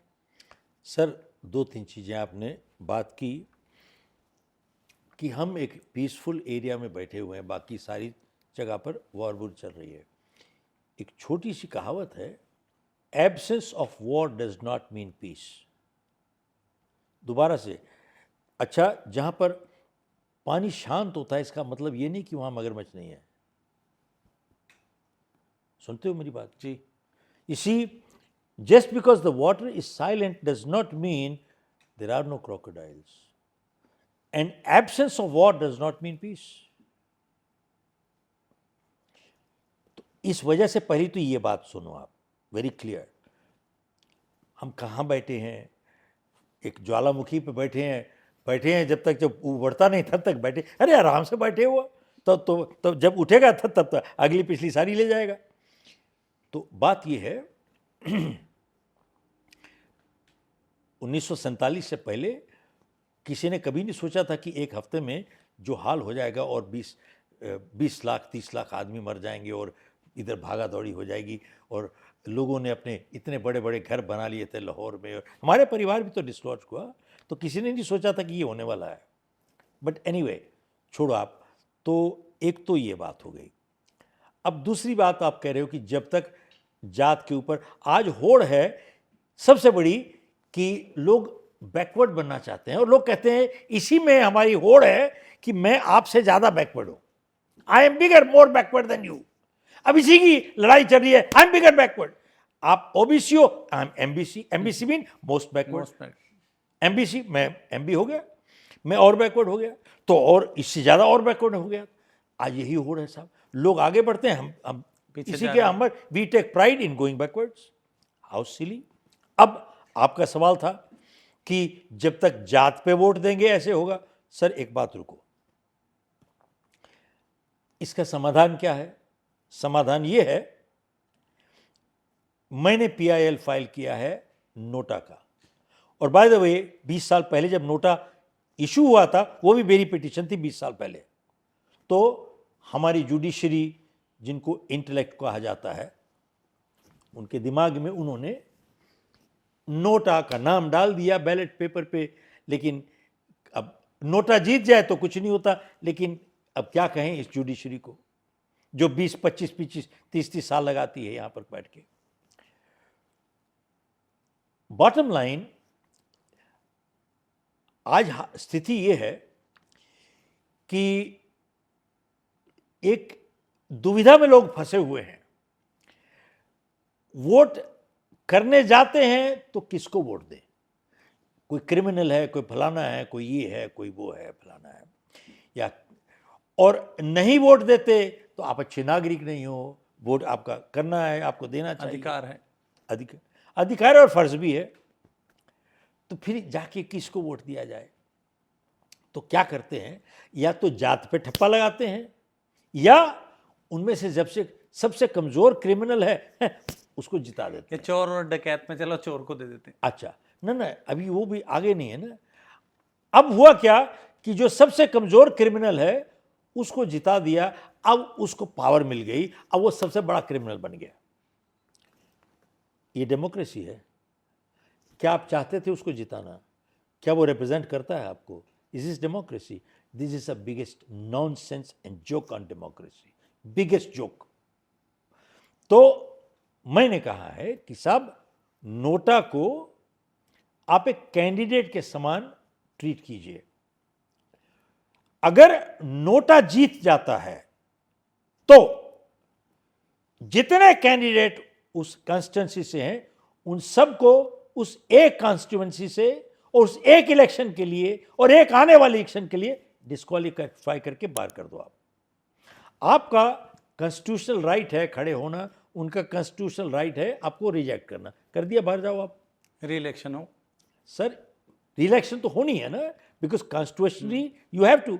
तो इसका फायदा क्या होगा? फायदा ये है अच्छे आदमियों के लिए आने के लिए दरवाजा खुल जाएगा। एक दूसरा, पॉलिटिकल पार्टीज जो हैं इनको मजबूर कर देंगे कि आप अच्छे कैंडिडेट को फील्ड कीजिए। आज की तारीख में क्या होता है, पॉलिटिकल पार्टी जिस कैंडिडेट को टिकट देती है उसको मालूम है क्रिमिनल है, पर मजबूरी है, उसको मालूम है क्रिमिनल है, गुंडा है, माफिया है, जीतने का चांस जब है, और सारे जो वोटर हैं उनको भी मालूम है कि ये क्रिमिनल है, अब फिर भी जीत जाता है। और अगर नोटा होगा, ये होगा, रिजेक्ट हो जाएगा, तो सर इनको मजबूरी होगी कि ये रिजेक्ट हो जाएगा, फेंक देंगे बाहर इसको, क्योंकि वोटर सब जानते हैं, बेवकूफ नहीं है, गधे नहीं है, आज मजबूरी में फंसे हुए हैं वो। This is not democracy. तो इसीलिए मैं नोटा लड़ रहा हूं सुप्रीम कोर्ट में कि नोटा पास कीजिए, it should be treated as a candidate. अगर नोटा जीतता है, disqualify these people, throw them out, throw them out. आज एक एक केस 15-15, 20-20 साल चल लटक रहा है। एक बात बताओ, अगर जुडिशरी ने ईमानदारी से अपना काम किया होता तो क्या एक भी क्रिमिनल पार्लियामेंट में जा सकता था? तो पहले देश के साथ गद्दारी किसने करी है? तो सोचना पड़ेगा यही कि क्या कर क्या रहे हैं हम लोग। तो बात यह है, सॉल्यूशन मुश्किल नहीं है। आप जानते हो आज की तारीख में 25-25 साल लग जाते हैं। सिस्टम ऐसा है कि सच्चा ईमानदार आदमी को सजा मिलती है और क्रिमिनल को प्रोटेक्ट करते हैं ये। This is how it is. 25 साल वेट हो रही है। आप देखिए इसका समाधान क्या है। समाधान ये है, about 35% of the seats in the judiciary are lying vacant, खाली पड़ी हुई हैं 35%। इनको कोई जज नहीं मिलता, इनको कोई दूसरा आदमी नहीं मिलता। यार 150 करोड़ है ना, 150 करोड़ तो वही हैं हम लोग, इनको जज नहीं मिलते सर। 20, 50, 100, 200, 500, 1000 जज नहीं मिलता, क्या कैसे शर्म की बात है।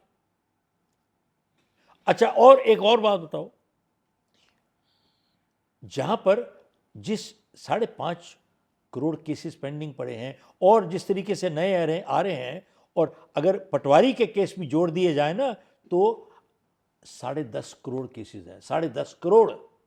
इस हिसाब से 400 साल लगेंगे सर ये इंसाफ मिलने में। इंसाफ नहीं, जजमेंट मिलने में। इंसाफ तो पता नहीं 4.5 तो मिलेगा कि नहीं मिलेगा, ऐसे जो हालात हैं। बट मैं पूछता हूं कि होटल, हॉस्पिटल, एयरपोर्ट सब 3 शिफ्ट चलती है, कोर्ट कचहरी 3 शिफ्ट क्यों नहीं चला देते? यार ये कौन सलाहकार हैं इनके जो बैठे हैं यहां पर? सलाहकार जो बैठे हैं, प्राइम मिनिस्टर को कोई तो सलाह देता होगा, सबको सलाहकार तो है ही है सारे जी। तो इनको इतनी समझ में नहीं आती है कि यार 3 शिफ्ट नहीं चलाना, 2 तो चला सकते हो। इसी 8 से 4 और 4 से 12, और इसके लिए कोई पैसा नहीं चाहिए, कोई नई बिल्डिंग नहीं चाहिए, कुछ नहीं चाहिए। वही कोर्ट है, खाली जज अपना वर्दी पहन के वहां पे आ जाएगा और शाम को दूसरा कोर्ट बैठ जाएगा और आपके डबल हो जाएगी, ओवरनाइट डबल आपकी कैपेसिटी हो गई, हाफ हो गया टाइम। सर ये इसमें कोई पीएचडी चाहिए, एमबीए चाहिए, रॉकेट साइंस नहीं है। नहीं क्या क्या क्या चाहिए? क्या ये सलाहकार जो बैठे हैं ये क्या क्या क्या कर रहे हैं? सब खाली मुफ्त के पैसे ले रहे हैं, क्या है? हमारे आपके टैक्स पेयर के पैसे ले रहे हैं। और देखिए यहां पर लीगलाइज्ड मनी लॉन्ड्रिंग हो रही है sir, legalised money laundering. Drugs इतने फैल चुके हैं इंडिया में, पंजाब तो भरा हुआ है ड्रग्स से। एक बात बताओ, पॉलिटिकल ब्लेसिंग और इनकी बगैर ऐसे ड्रग्स होता है? 5 मिनट का काम है सर, 5 मिनट मैं 5 मिनट में सीधा करता हूं, सारी ड्रग्स क्लीन कर, 5 मिनट से ज्यादा नहीं लगेगा। ये सब मिले हुए हैं, सब खा रहे हैं कहीं ना कहीं पैसे। तो बात यह है कि समाधान है। अब मैं मनी लॉन्ड्रिंग की बात करता हूं आपको। देखो, legalised money laundering, agriculture income is tax free. अब बात बताइए कि कोई किसान है 3-3 करोड़ की गाड़ियां लेके घूम रहे हैं और खेती चल रही है, 300 एकड़ लैंड है, 300 एकड़, 500 एकड़, 1000 एकड़ लैंड है।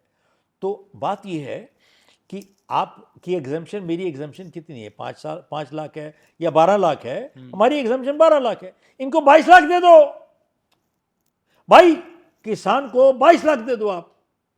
आज सारी फिल्म इंडस्ट्री, अब के नाम तो मैं नहीं लेना चाहता, वो सब 50-50, 5-5, 20-20, 50 करोड़ के फ्लैट खरीदे हुए हैं। पैसे का है agriculture income tax free, tax free. और आपके जो पॉलिटिशियन है वो आपका, वो अभी उसका चिदम्बरम का भी आया था, कहता मैं गमलों में फूल गोभी उगा रहा हूँ। एक लेडी ने मशरूम उगा दी अपने बैकयार्ड में और बोला कि मैं तो टैक्स एग्रीकल्चर इनकम है। एक बात बताओ कि फाइनेंस मिनिस्ट्री है, मंत्रालय है, इनकी मंत्री है, सब कुछ है, इनको नहीं दिखता? जानते हैं, या तो ये खुद मिले हुए हैं, ये खुद सारे, वो भी तो अपना हिसाब किताब उन्होंने बनाया हुआ है, उनके भी तो रास्ते खुले हुए हैं सारे, अपना रास्ता खुद बंद कर देंगे। देखो ऐसा है, देयर आर सोल्यूशन है, ऐसी बात नहीं है, बट क्वेश्चन इज कि क्या हम अपने देश को बर्बाद करना चाहते हैं?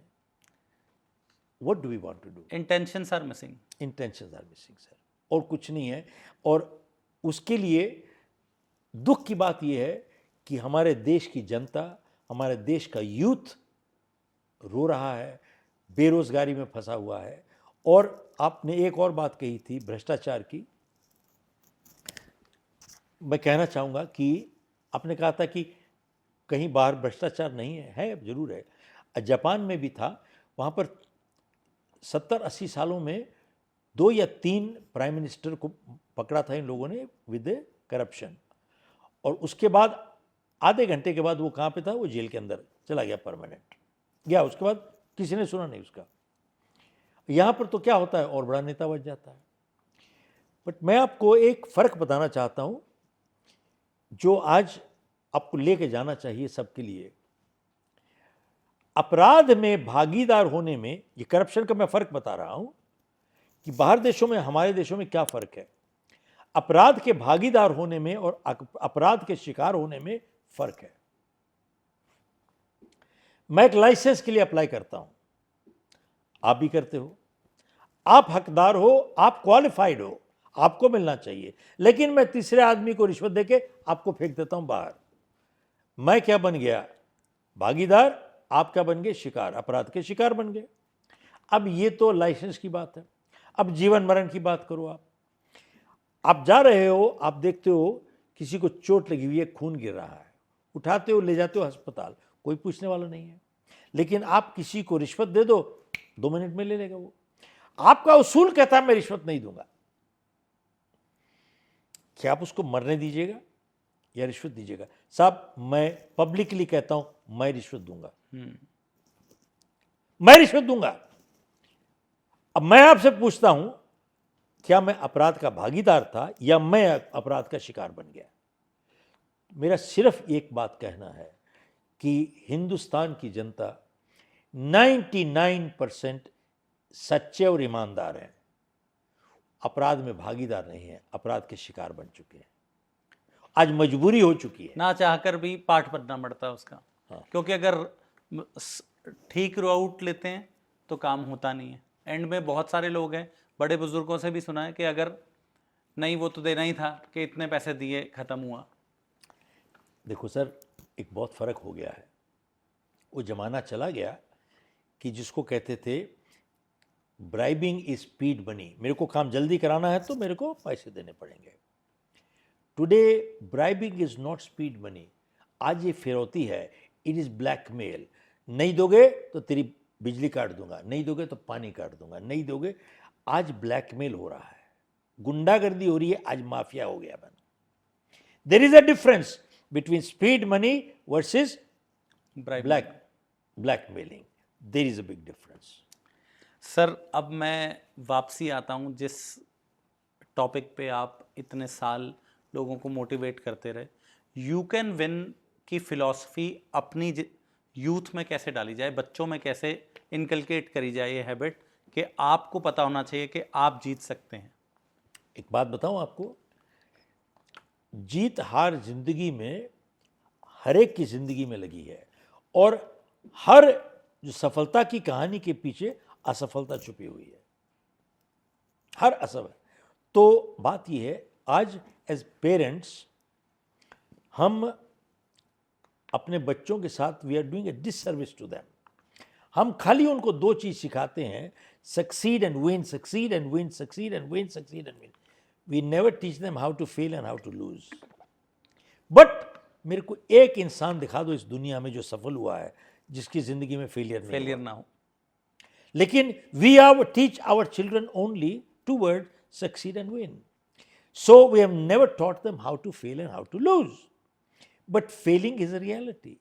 एंड जब वो फेल होते हैं, since they have never learn how to fail, they don't know how to handle it, they are depressed, they commit suicide, and which is really what is sad. And one more thing, हमारे को एक चीज partly हमारे को इसी भटकाया गया है in the name of religion. भाग्यवादी नजरिया, समय से पहले भाग्य से ज्यादा कुछ नहीं मिलेगा। तो भाग्यवादी, जो लोग भाग्यवादी होते हैं वो कुछ होने का इंतजार करते हैं, कुछ करके नहीं जाते साहब। और फिर आप देखिए, ये जो बहुत कथावाचक बहुत सुना है हमने, सांसारिक जीवन से ऊपर उठ जाओ साहब, दुख में तकलीफ नहीं होनी चाहिए, सुख में खुशी नहीं होनी चाहिए, सांसारिक जीवन से ऊपर उठ जाओ। लोग attain the state of bliss, जिसको क्या कहते हैं, निर्वाण कहते हैं, क्या कहते हैं, व्हाटएवर, मोक्ष, मोक्ष whatever. की प्राप्ति। तो लोग कहाँ जंगल चले गए, बीचेस चले गए, when he had to attain this state. अब देखिए, आपके पड़ोसी पर अत्याचार और अन्याय हो रहा है और आप you are in a state of bliss, आप तो संसारी की वजह से ऊपर उठे हो। तो अगला नंबर आपका है। आपका है और यही होगा आपको, देखिएगा ये। और दूसरी चीज,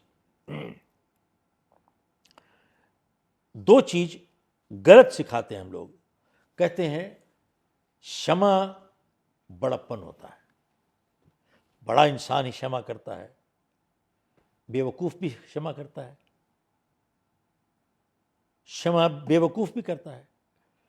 आप देखिए, मोहम्मद गोरी आया इस देश में, पृथ्वीराज चौहान के साथ लड़ाई करी, देश को लेने आया था, गुलाम बनाने आया था, आपकी बहू बेटियों पर रेप करने आया था, यहाँ पर गुलाम बनाने आया था, लेकिन पृथ्वीराज चौहान ने उसको हरा दिया। तो उसने बोला सॉरी, माफी मांग ली होगी, छोड़ दिया। छोड़ दिया। क्यों छोड़ दिया? कहता है बड़ा आदमी माफ करता है, बड़ा आदमी, मैं बड़ा आदमी हूं, मूछ की शान, मूछ की शान होगी ना, तो मूछ की शान के चलते छोड़ दिया उसको। वो फिर तैयारी करके डबल फोर्स के साथ फिर आया, फिर हरा दिया उसको, पृथ्वीराज चौहान जीत गया, फिर छोड़ दिया, फिर गया वापस, फिर आ गया। ऐसे सुना है 15 बारी आया, चाहे एक बारी भी आया हो, आपने छोड़ा क्यों? वो यहां पर आपकी इज्जत करने तो नहीं आया था, वो तो बहू बेटियों की इज्जत लूटने आया था, उनकी नीलामी करने आया था, आपको गुलाम बनाने आया था, आपको लूटने आया था।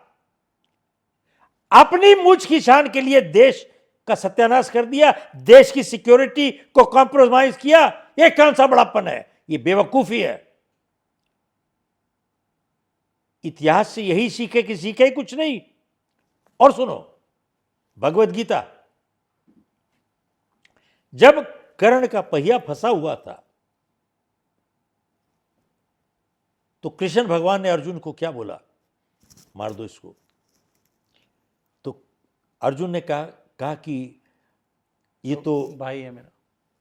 ये नहीं कहा था साहब, उसने कहा था कि निहत्थे पे बात करना बहादुरी नहीं है, मेरे युद्ध ईमानदारी के खिलाफ जाता है, goes against the principle of bravery, निहत्थे के हाथ को मारना।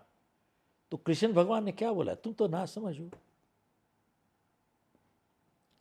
कहा ये निहत्ता नहीं है, ये शस्त्रहीन हो चुका है। निहत्थे में और शस्त्रहीन में फर्क है। 5 मिनट पहले ये तेरे को मार रहा था, तू मर जाता।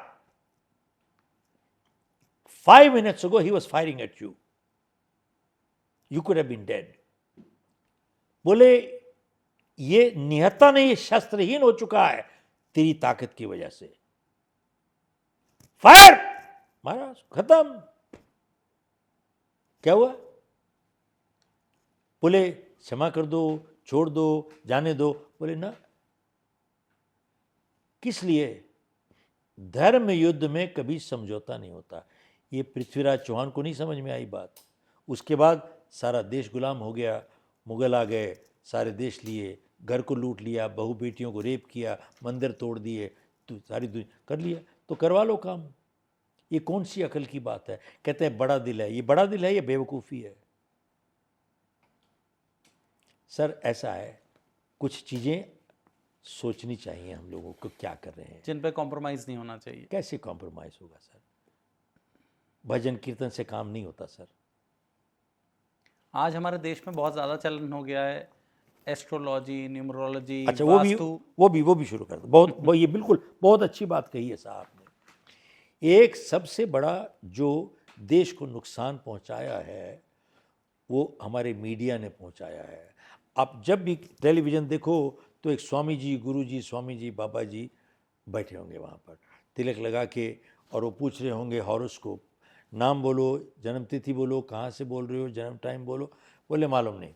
कोई बात नहीं, वो लैपटॉप रखा हुआ, उन्होंने लैपटॉप रखा हुआ है, वो टिक टिक टिक टिक टिक टिक टिक टिक टिक करेगा। वो दूसरा तीसरे के घर में बैठा है, तीसरा चौथे के घर में बैठा है, चौथा पांचवें को बैठा है, और मंगल वहाँ पे बैठ गया, बुध में बैठ गया, बुध बृहस्पति में बैठ गया, बुध फलाना बैठ गया करके, अरे दूसरा तीसरे के घर में बैठेगा तो प्रॉब्लम तो होगी। अब बात ये है, फिर कहता है मंगलिक मंगलिक मंगलिक मंगलिक, फिर शनि चढ़ गया, शनि चढ़ गया, शनि चढ़ गया, शनि चढ़ गया। अब वो घबरा गया साहब, और शनि को उतारने का उपाय क्या है? तो बोले एक काम करो, एक काला रुमाल लो, उसमें काली दाल डालो, फिर काजल लगाओ, काले बाल वाला खोजो, 7 बारी खोपड़ी पे घुमाओ, काला कुत्ता खोजो, काला बर्तन खोजो, काला ये खोजो, काला वो खोजो, और काला काला ही खोजते रहते हैं सब हम। और शनि अपना काम करी जा रहा है, हम काला खोज रहे हैं। मैं ये पूछना चाहता हूँ कि शनि को उतारना चढ़ाना इतना आसान है, तो यार भेजो शनि को पाकिस्तान, सारे टेररिस्ट को मरवा दो। वो ड्रोन भेजता है, शनि को भेजो, वो ड्रोन भेजता है, शनि को भेजो। यार अगर शनि को उतारना चढ़ाना इतना आसान है तो भेजो शनि को लद्दाख, चाइना से लड़वा दो। पूछना चाहता हूं आपसे कि शनि परमानेंटली खाली इंडिया में क्यों बैठता है यार? न्यूजीलैंड, इंग्लैंड, ऑस्ट्रेलिया क्यों नहीं जाता है इधर? क्या खेल तमाशा है sir? This is sad part. देखिए, विश्वास इंसान को ताकत देता है, अंधविश्वास इंसान को कमजोर बनाता है। और एक बात बताओ कि आज लोग नग पहनते हैं अपने नक्षत्र के लिए, ठीक ठाक करने के लिए। मैंने साहब एक आदमी को देखा, उसने 10 उंगली में पहना था, और कोई एक आधी उंगली में 2 भी पहने थे, डबल भी पहने थे। तो मैंने उसको जब देखा तो मैंने कहा 10 नीचे भी है क्या? बता तो दे भाई तू। ये चल रहा है साहब। बॉटम लाइन इज, जिंदगी हमेशा ऊपर नहीं जाती, नीचे भी आती है। और मैं ये बात आपसे क्यों कह रहा हूं कि अगर आप स्वामी विवेकानंद की जीवनी पढ़ें, स्वामी दयानंद की जीवनी पढ़ें, गुरु नानक की जीवनी पढ़ें, उन्होंने कभी इन चीज़ों पर यकीन नहीं किया। नॉट ओनली दैट, बट उन्होंने हमेशा इन चीज़ों के खिलाफ लड़ाई की। आप गुरु नानक की ज़िंदगी देखिए, आप उनकी तो बहुत एक कहानी जैसे तो नहीं है, बट रियलिटी। हरिद्वार गए थे, वहाँ पर लोग पानी चढ़ा रहे थे सूरज को, सुना होगा आपने ये कहानी। बोले वहाँ तक जाता है। हाँ, तो चढ़ा, तो गुरु नानक ने पूछा कि भैया क्या कर रहे हो? बोले प्यासे हैं हमारे पूर्वज, उनको पानी दे रहे हैं। बोले पहुँच जाएगा? बोले हाँ पहुँच जाएगा। तो गुरु नानक ने अपना उल्टे होके उल्टी तरफ पानी फेंकना शुरू कर दिया। तो सब बोले यार ये क्या हो गया इसको? तो बोले तुम तो उल्टा काम कर रहे हो, तुम पानी कहाँ फेंक रहे हो? कहते मैं तो अपने खेतों में पानी भेज रहा हूँ। कहते खेत कहाँ पे हैं? कहता पंजाब में है। कहता पहुँच जाएगा। कहता तुम्हारा वहाँ पहुँचेगा तो मेरा क्यों नहीं पहुँचेगा? बात ये है, सिखों में आप देखो कोई पत्री नहीं मिलाते, कोई मंगलिक नहीं होता, संडे को शादी कर देते, हर संडे को शादी होती है। बात ये है कि हम लोग कितने सुपरस्टिशन हो चुके हैं। मैं आपको बताता हूँ, आप जरूर पढ़िएगा।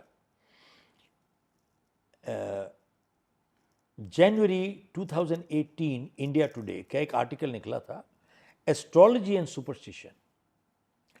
उसमें लिखा था सुपरस्टिशन की वजह से बहुत सी जगह पे इंडिया में नेचुरल चाइल्ड बर्थ गिर गया है बाय 80%, 80% गिर गया है। और ख़ास तौर पे उन्होंने मेंशन किया साउथ इंडिया, बंगलोर, हैदराबाद, मद्रास। आप गूगल करके देख लीजिए, 80% चाइल्ड बर्थ यहाँ पे is through operation C section, due to astrological reasons. हाँ, कि भाई इस डेट एस्ट्रोलॉजर ने बोला ये अच्छा टाइम है, निकाल लीजिए आप।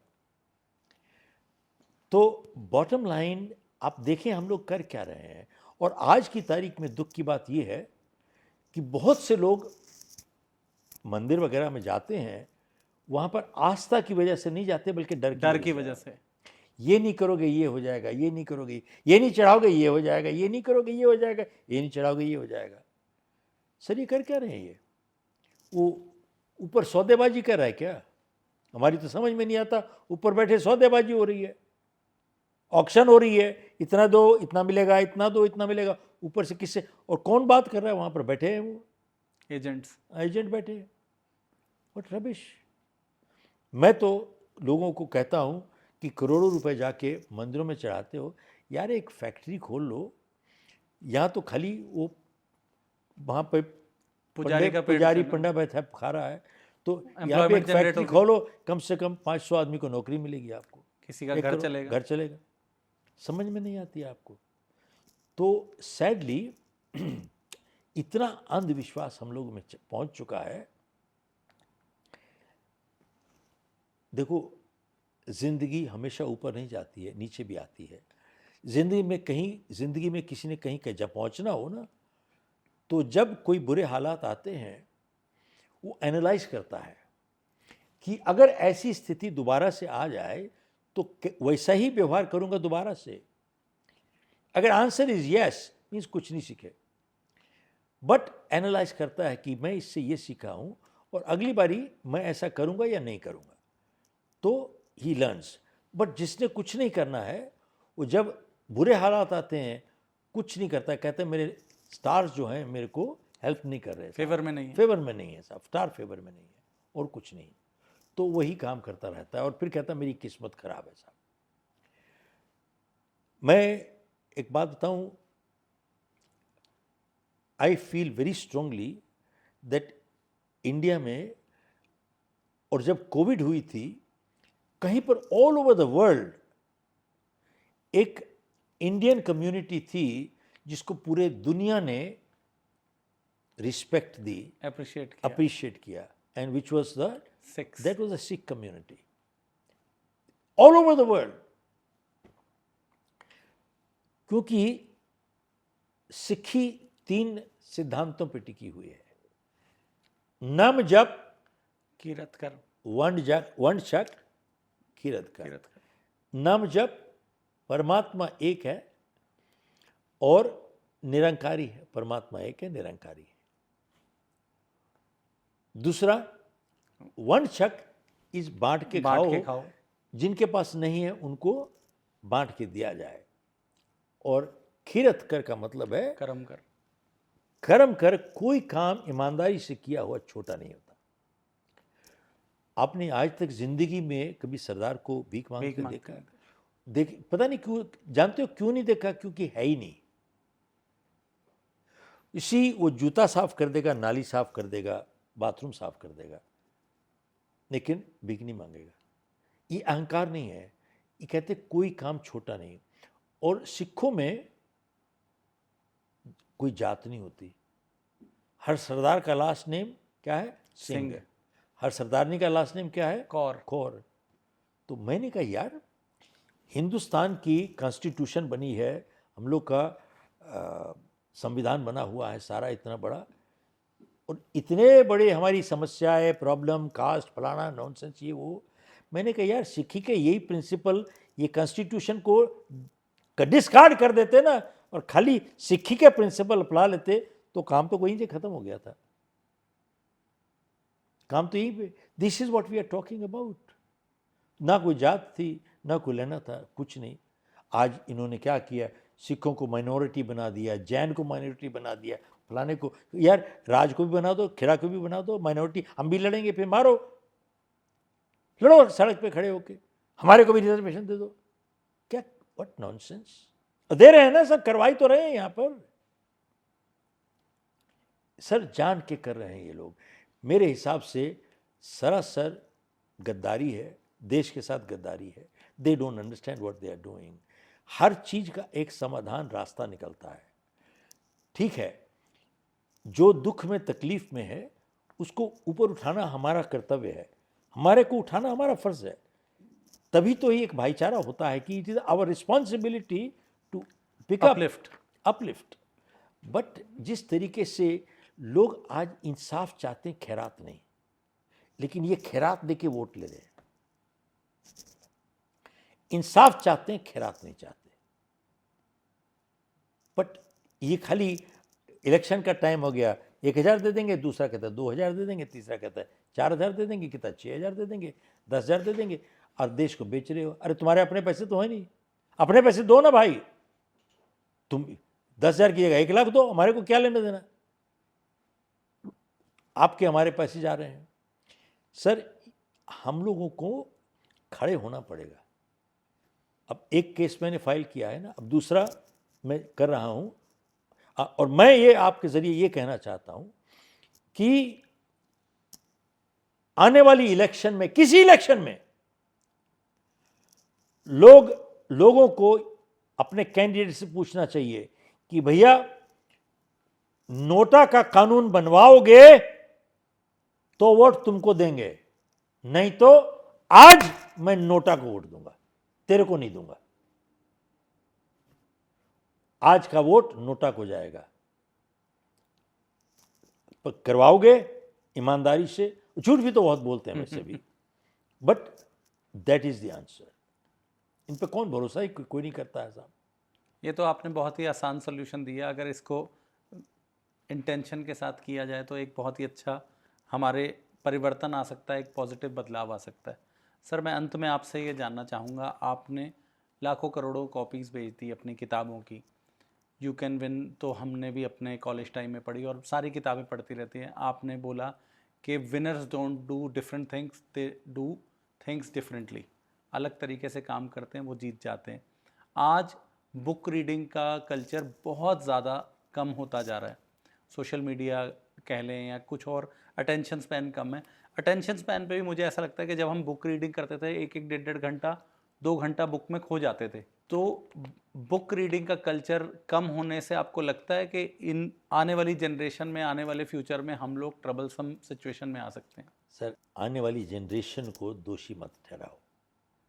दोषी हमारी जनरेशन है, आपकी जनरेशन है, जिन्होंने अपने बच्चों को किताब पढ़ना नहीं सिखाया। पहले हमारे माँ बाप रात सोने के टाइम कहते थे, बेटा सो या लेट मेरे पास, मैं कहानी सुनाऊंगा। किताब पढ़ते थे, कहानी सुनाते थे, 10 पेज किताब पढ़ते थे, सुनाते थे। आज कौन सुना रहा है? कहता है बेटा मोबाइल ले ले, देख ले इसको 5 मिनट, ये देख ले, टेलीविज़न देख ले, फलाना देख ले, ये देख ले, नहीं होएगा तो घर में आपस में झगड़ा वगड़ा करके सो जा अपना। यही हिसाब किताब रह गया था। अब आप बताओ गलती उनकी है क्या? बॉटम लाइन इज दैट हम लोगों ने उनके अंदर ये आदत डाली नहीं है। लेकिन मैंने आज भी देखा है, जो माँ बाप रिस्पॉन्सिबल हैं, जो अपने बच्चों के अंदर अच्छे संस्कार देते हैं और दे रहे हैं और देना चाहते हैं, वो आज भी मैंने देखा है कि साहब वो अपने बच्चों के साथ किताबें पढ़ते हैं, पढ़ाते हैं, और many people come and take my books and give it to the children. मेरी किताबें ले जाते हैं, खरीद के ले जाते हैं, and they give it to the children. और बहुत से यहाँ पे इंडिया में जो पेरेंट्स हैं, अपने बच्चों को ओवरसीज़ मेरी किताब भेजते हैं, अमेरिका में, न्यूज़ीलैंड, पढ़ो पढ़ो पढ़ो किताब। एंड बहुत से लोग मेरे को आज मिलते हैं, कहते हैं सर सबसे पहली किताब आपकी मैंने पढ़ी थी, और मेरे पेरेंट्स ने कहा था अब तुम स्कूल पास कर गए हो, इंजीनियरिंग जा रहे हो, पहले ये किताब पहले ये पढ़ो। तो बात ये है, वो पेरेंट्स कहाँ हैं? पेरेंट्स कहाँ पर हैं? तो ultimately we can't blame our generation today. ये जरूर है कि आप कहते हैं कि अटेंशन स्पैन कम हो गया है। मैंने भी वो किंडल करने की कोशिश करी थी, वो 2-4 लगाया, इधर उधर कर, कुछ समझ में नहीं आया, ऐसा बंद कर दिया मैंने, हटाओ इसको, ये कुछ समझ में नहीं आता है।